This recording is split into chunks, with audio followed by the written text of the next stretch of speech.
Welcome students, आप सभी के अपने चैनल आपके प्यारे चैनल हाई लेवल एक बार फिर से स्वागत है। इसमें हम बात क्या करेंगे, आपको अच्छी तरीके से समझाने का प्रयास करेंगे, बताने का भी प्रयास करेंगे। देखिए स्टूडेंट्स, इसमें हम आपको बताएंगे कक्षा 10 हिंदी के उन महत्वपूर्ण प्रश्नों को, यानी कि आपका एक तरीके से हमने मॉडल पेपर तैयार किया है। यानी कि जो मॉडल पेपर में प्रश्न आपके आ रहे हैं उन्हीं प्रश्नों को हमने लिया है। यानी कि ये प्रश्न आने की बहुत ज़्यादा संभावनाएं रखते हैं। तो मेरे प्यारे स्टूडेंट्स, आपको क्या करना है, ज़्यादा चैनल को शेयर करना है, लाइक करना है और कमेंट करना है। ठीक है, चलिए। मुंशी प्रेमचंद्र के 2 उपन्यासों के नाम लिखिए। ठीक है, तो इसमें आपको लिखना क्या है, पढ़ना क्या है, सारी चीज़ें आपको डिस्कस, क्योंकि अगर देखिए मेरे प्यारे स्टूडेंट 10 वाले जो आप जानते हैं, आपको अगर हिंदी में आज फेल हो गए तो हिंदी में अगर आप फेल हो जाते हैं तो सारे सब्जेक्ट में आपको फेल माना जाता है। इसलिए आपको हिंदी को अच्छी तरीके से बहुत ही मन लगाकर पढ़ना होता है। तो आपको लास्ट तक बने रहना है। लास्ट में आपको सारी चीज़ें, निबंध बताया जाएगा, मोस्ट इंपॉर्टेंट निबंध बताया जाएगा जो आपके लिए बेहद ही इंपॉर्टेंट है। ठीक है, चलिए। मुंशी प्रेमचंद के 2 उपन्यासों के नाम लिखिए। तो मुंशी प्रेमचंद के 2 उपन्यासों के नाम कौन कौन से हैं? गोदान और गबन। ठीक है, मुंशी प्रेमचंद के 2 उपन्यासों के नाम कौन कौन से हैं? गोदान और गबन। ठीक है, चलिए। हिंदी गद्य की आधुनिक विधाओं के नाम लिखिए। हिंदी गद्य की आधुनिक विधाओं के नाम लिखिए।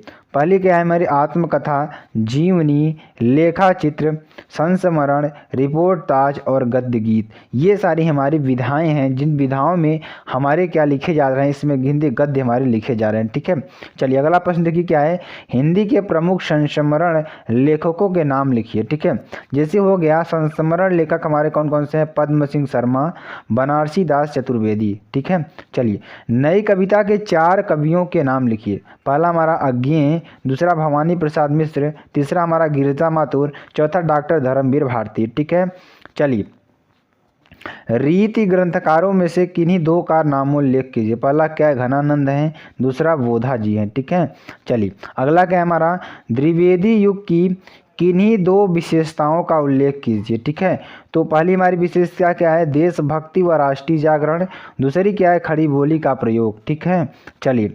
निम्नलिखित में से किसी एक काव्य ग्रंथ के कवि का नाम बताइए। निम्नलिखित में से किसी एक काव्य ग्रंथ के कवि का नाम बताइए। तो एक पतंग अनंत से, ये अशोक वाजपेयी जी की है। ठीक है, चलिए। मधुशाला किसके द्वारा लिखी गई है? जो मधुशाला है किसके द्वारा लिखी गई है? तो यह लिखी गई है हरिवंश राय बच्चन द्वारा लिखी गई है। ठीक है, चलिए। समर्पण किसकी कृति है? समर्पण किसकी कृति है? तो समर्पण आपकी माखनलाल चतुर्वेदी की कृति है। ठीक है, चलिए। अगला प्रश्न क्या है? यशोधरा किसके द्वारा लिखा गया? जो यशोधरा है किसके द्वारा लिखा गया है?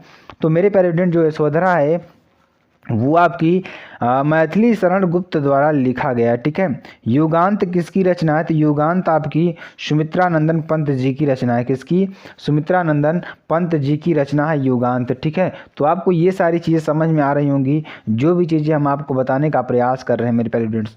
आपकी ये लगातार तत्पर मेहनत हो रही है, आपके लिए इतनी वीडियोज़ दी जाएगी, आपको एग्ज़ाम में 95% ज़रूर से ज़रूर मिल जाएगा। ठीक है, लोकायतन किसके द्वारा लिखा गया? जो लोकायतन है वह किसके द्वारा लिखा गया है? तो लोकायतन मेरे प्यारे सुमित्रा नंदन पंत द्वारा लिखा गया है। ठीक है, साहित्य लहरी किसकी रचना है? तो जो साहित्य लहरी है मेरे प्यारे किसकी रचना है? तो साहित्य लहरी हमारी सूरदास जी की रचना है। किसकी? सूरदास जी की रचना है। ठीक है, हिम तरंगिनी, हिम तरंगिनी की बात करते हैं। हिम तरंगिनी आपकी किसकी रचना है? ठीक है, तो हिम तरंगिनी आपकी माखनलाल चतुर्वेदी जी की रचना है। ठीक है, यहाँ से आपको समझ में आया। चलिए आगे आपको बताते हैं। अगला जो हमारा प्रश्न है बहुत ही इंपॉर्टेंट, आपको थोड़ा बताकर समझाने का प्रयास करेंगे। देखिए, सबसे पहले इसमें जीवन परिचय की बात करते हैं। जीवन परिचय भी आपका आता है, बहुत ज़्यादा आता है।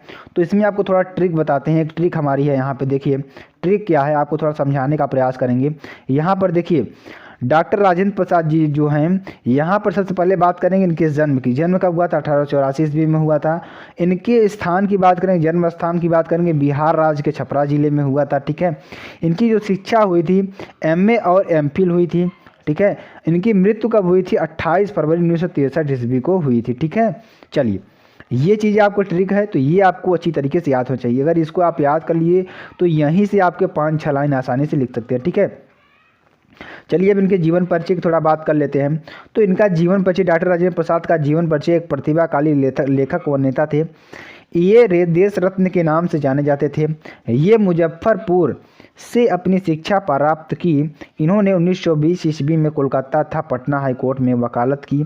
इन्होंने काशी नगरी पचानी सभा, हिंदुस्तानी प्रचार सभा आदि में इसका स्थान बराबर रहा। ठीक है, इनकी प्रमुख रचनाएं कौन कौन सी हैं? भारतीय शिक्षा, गांधी की देन, शिक्षा और संस्कृति, मेरी आत्मकथा और बापूजी के कदमों में। इनकी सारी ये रचनाएं थी जो वेरी वेरी मोस्ट इम्पॉर्टेंट है।